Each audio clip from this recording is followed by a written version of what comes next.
Hello, আসসালামু আলাইকুম। আজকে তৈরি করব ঘরোয়া পদ্ধতিতে বার্গারের রেসিপি। আশা করছি ভিডিওটি আপনাদের কাছে ভালো লাগবে। বার্গার তৈরি করার জন্য প্রথমে পেটি তৈরি করে নিতে হবে, তাই আমি এখানে কিছু সলিড মাংস নিয়েছি।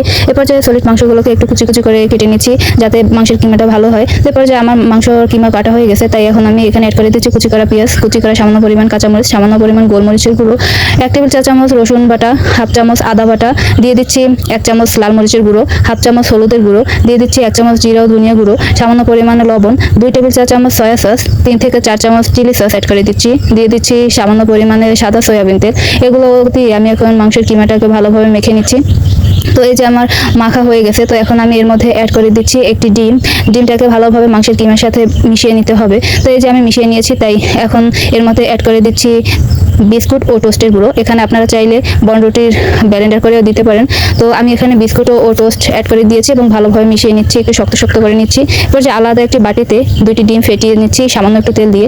এখন মাংসের কিমাগুলোকে গোল রাউন্ড শেপ করে নিচ্ছি পেটি তৈরি করার জন্য। তো এই যে আমি একটু চাপ দিয়ে চ্যাপটা চ্যাপটা করে নিচ্ছি, যেহেতু আমার বার্গার বনটা একটু বড় সাইজের, সেহেতু আমি পেটিগুলোকে একটু বড় সাইজে করার চেষ্টা করছি। তো এই যে পেটিগুলোকে এখন আমি পেটিটাকে ডিমের মধ্যে চুবিয়ে এখন বিস্কুটের গুঁড়ো ভালোভাবে দুই পাশে লাগিয়ে নিচ্ছি।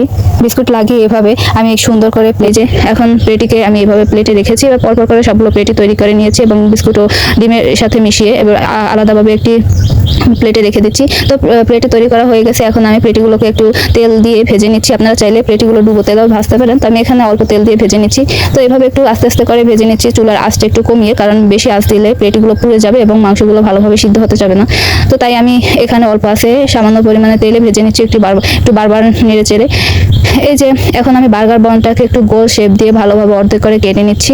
কাটা হয়ে গেছে, তাই এখন বার্গার বনকে সামান্য পরিমাণ তেল দিয়ে এগুলোকে একটু এপিট ওপিট করে ভেজে নেব। এখানে চাইলে আপনারা ঘি বা বাটার দিয়ে ভাজতে পারেন, যেহেতু আমি ঘরোয়া উপকরণ দিয়ে বার্গার তৈরি করবো, সেহেতু আমি তেল অ্যাড করেই আপনাদেরকে দেখিয়ে দিচ্ছি।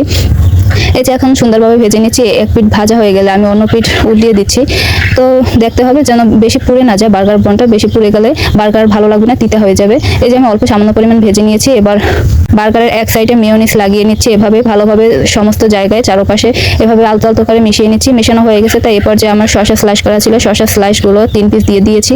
আর দিয়ে দিচ্ছি টমেটো স্লাইস, দিয়ে দিচ্ছি 2 পিস পেঁয়াজ রিং, আরও দিচ্ছি টমেটো সস। এখানে চাইলে বার্গার সস অ্যাড করা যায়, যেহেতু ঘরোয়া পদ্ধতি বার্গার তৈরি, তাই আমি এখানে টমেটো সস অ্যাড করেছি শুধু। দিয়ে দিচ্ছি পেটি, আরও দিচ্ছি পেপার চিপস। তো পেপার চিপস দিয়ে এরপর যে আমি ধনিয়া পাতা ব্যবহার করেছি।